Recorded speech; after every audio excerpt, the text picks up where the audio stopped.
Salut les potos, qui n'en a pas rêvé monter ce genre de but bouche fermée avec un vélo à assistance électrique certes, mais surtout qui s'adapte à la puissance et à la difficulté tout en changeant de vitesse. Bref, le concept de Uoru, ce tout nouveau moteur qui appartient à la galaxie Decathlon, d'où ma présence ici au Between Village, pour tester non pas un, mais deux vélos qui utilisent cette toute nouvelle technologie qui remet un peu en question la façon d'utiliser un vélo. Je suis assez curieux de voir ce que ça donne.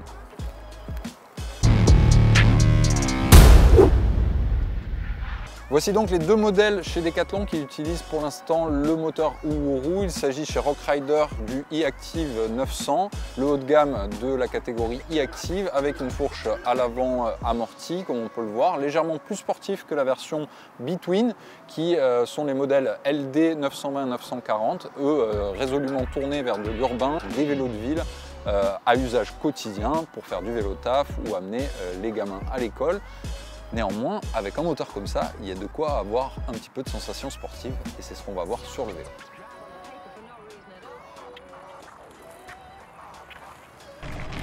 On est content d'avoir une petite suspension.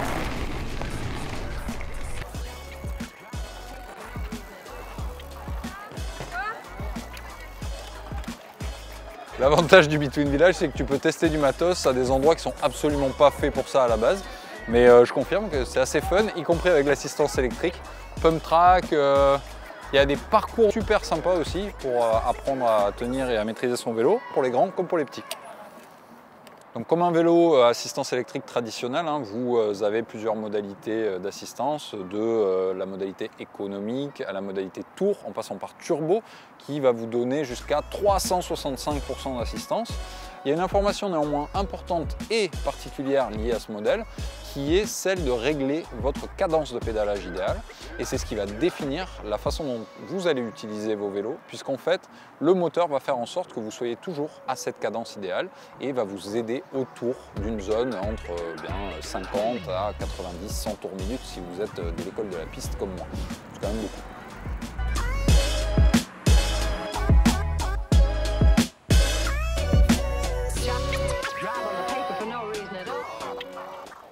Voilà, c'est clairement dans ce genre de petite montée urbaine qu'on se rend compte de la différence avec un système d'assistance électrique classique, puisque là, j'ai pas besoin de changer de vitesse. En fait, le système le fait pour moi et s'adapte à ma cadence qui reste systématiquement la même, quelle que soit la pente, du plat ou pas de plat.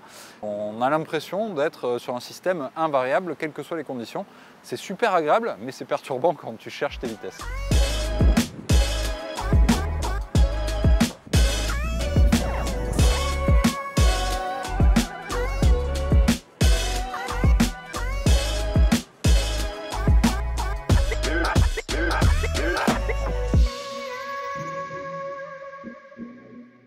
Allez, ciao.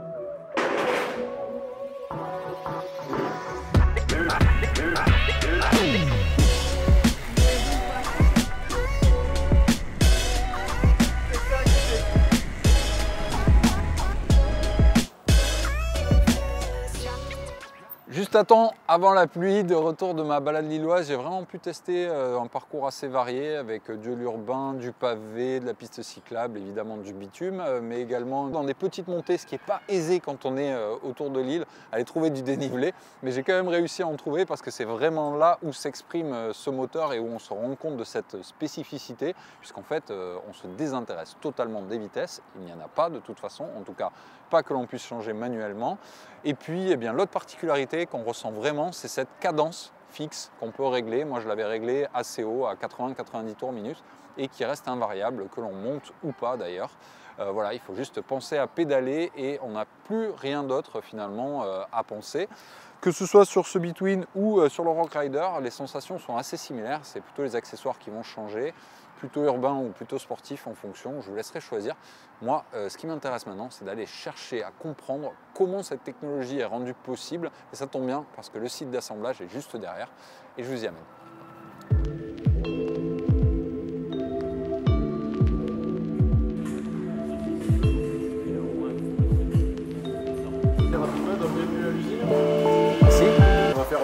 Moi je suis Sylvain, je suis producteur de la Gen 1, donc je m'occupe de cette version-là, suivi du SAV avec réparation des moteurs. Voilà. Bienvenue. Merci. Donc la ligue a été designée par rapport à nos besoins et notre volonté. Notre volonté ici, on est sur l'île, on est en France, c'est quand même d'avoir un poste qui est à minima automatisé. Ouais. Donc ce qu'on peut automatiser, là typiquement on voit, on est sur soit la fin du moteur aux différentes étapes où on va retourner. Ouais. Ça représente ces 6 tonnes je crois de déplacement de moteur pour la journée pour un opérateur. Le robot lui il fait ça facilement. Donc on travaille sur l'ergonomie et de l'automatisation comme ça quand on peut.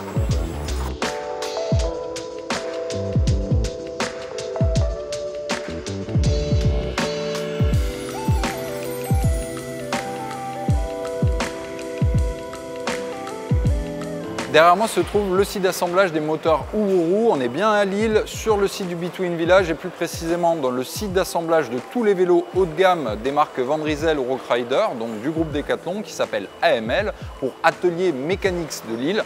Et donc cet angle est désormais dédié aux moteurs Uhuru.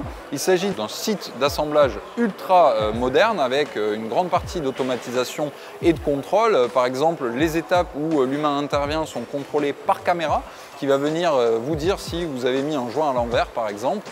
Donc c'est à la fois là pour soulager une part de charge mentale dans l'intervention humaine, mais aussi beaucoup de charge littérale avec ces bras robotisés qui vont permettre d'améliorer la fluidité du process, mais aussi d'éviter des blessures humaines. Et tout a été pensé aussi pour l'évolution du projet, avec la capacité de l'ensemble du site à évoluer avec de nouvelles générations de moteurs dans le futur. On a par exemple cette presse multi-usage qui change de bras et donc de pression en fonction du joint ou en fonction du produit et qui permet d'éviter d'avoir une série de 6 ou 7 presses à la suite tout en étant sur un seul site et donc gain d'espace, gain de temps et surtout de fiabilité. Dernière étape du process, forcément il va falloir donner son âme au moteur. On va venir télécharger le logiciel ultra secret. Même Decathlon n'a pas accès à la recette. En tout cas, le moteur prend vie et il vient ensuite être testé sur le banc d'essai. Tous les moteurs Uhuru sont testés pour vérifier évidemment que toutes les étapes précédentes aient été correctement accomplies.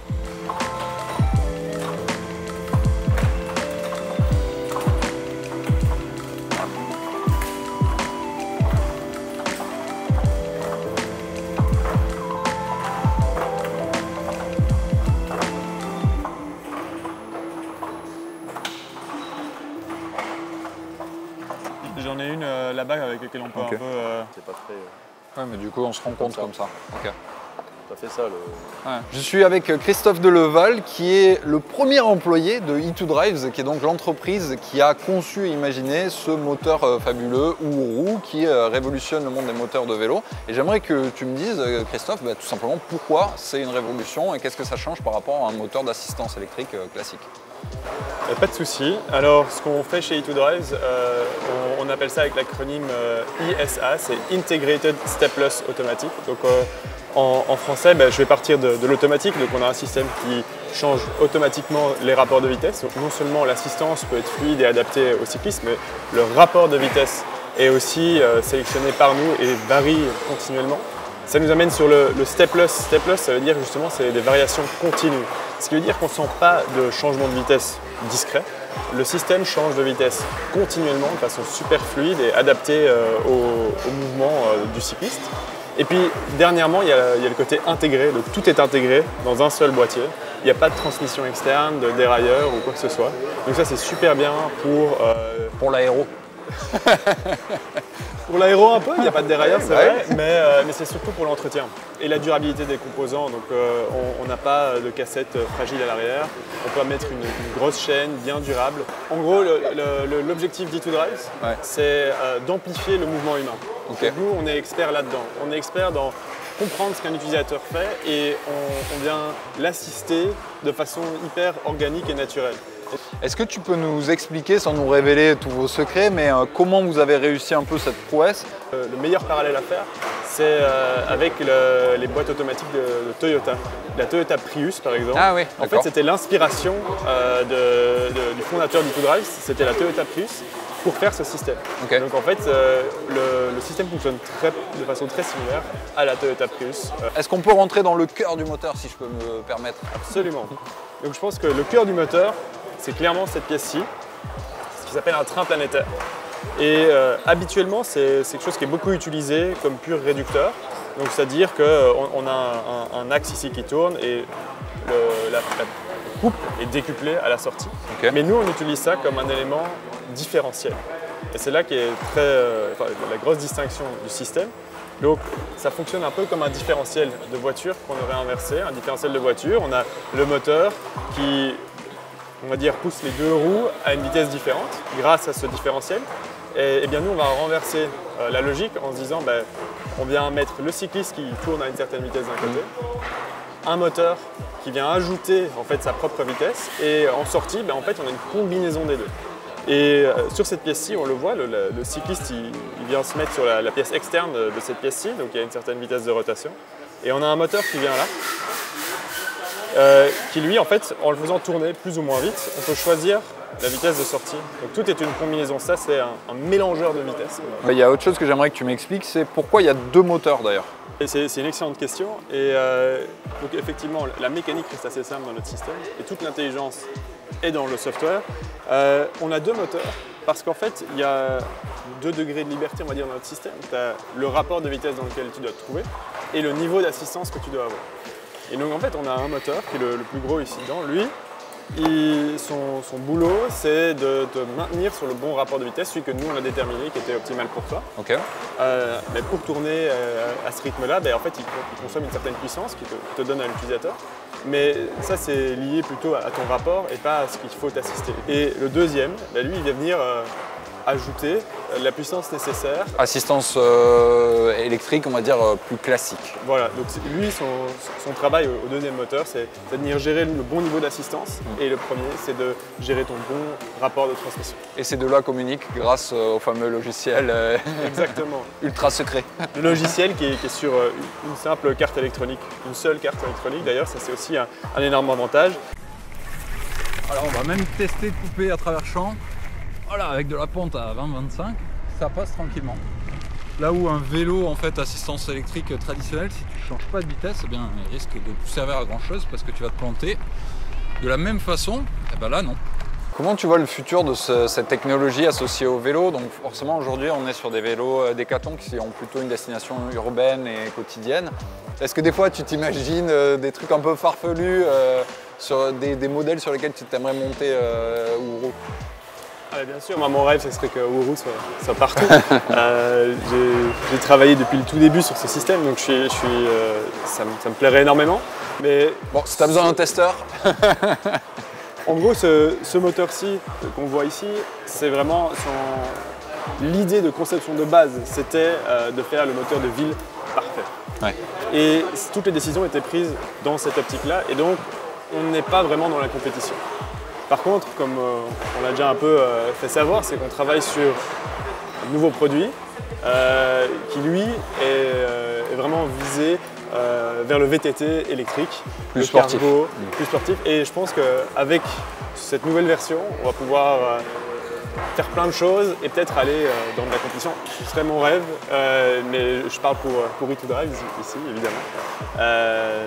Mais donc, voilà, moi je pense que c'est une technologie qui va se développer. Je pense que c'est une solution qui est unique et qui a un énorme avantage à la fois pour la ville, pour la sécurité et vraiment le fait de ne pas avoir à réfléchir à ses vitesses, tout ça.